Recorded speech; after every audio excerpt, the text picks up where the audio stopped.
Emergence of the conscious man. It is easy to notice that not all people have the same level of consciousness. The differentiation of the consciousness of man is as great as the variation of his intelligence. Although this is such an important human quality, there are no criteria identifying the level of consciousness, and there are no methods how to measure it. The level of consciousness shapes all our lives. It determines our behavior, our relationship with other people, whether we care about other people, and affects our charitable activities. It determines if we understand ourselves and other people, if we are tolerant, honest, and have a sense of justice and can be responsible for our actions. It influences our interests and even our political conviction. Why there are such vast differences between the consciousness of man? If man was conscious from the early years, these differences should not exist. Academia does not answer this question and only offers a politically correct explanation that all men have the same level of consciousness. The first man who broke the ranks was Julian James, a professor of psychology at Princeton University, who in 1976 proposed that consciousness was only formed about 3,000 years ago.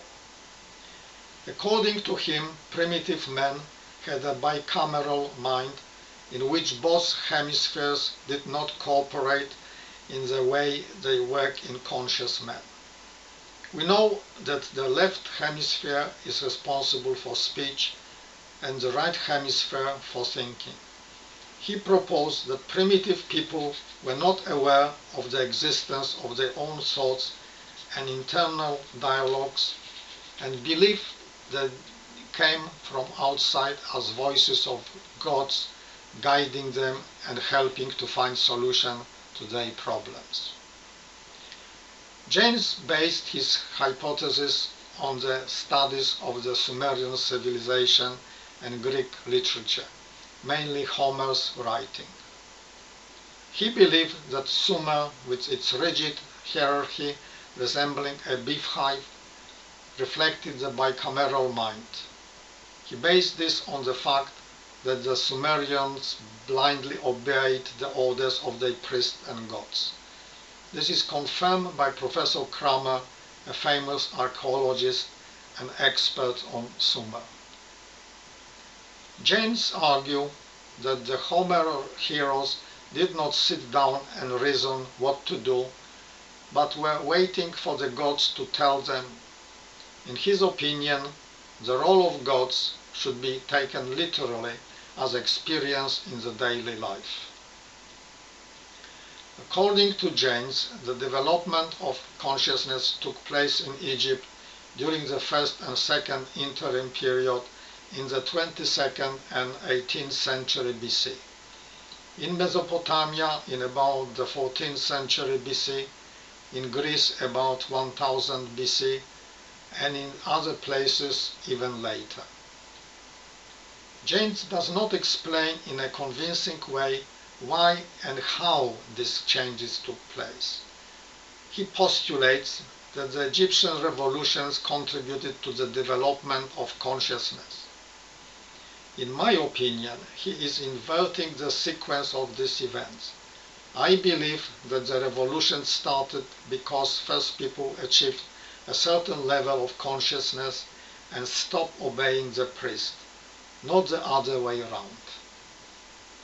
My hypothesis is that the genesis of consciousness are linked with the genes of intelligence and had been transferred to men in the proto-civilizations.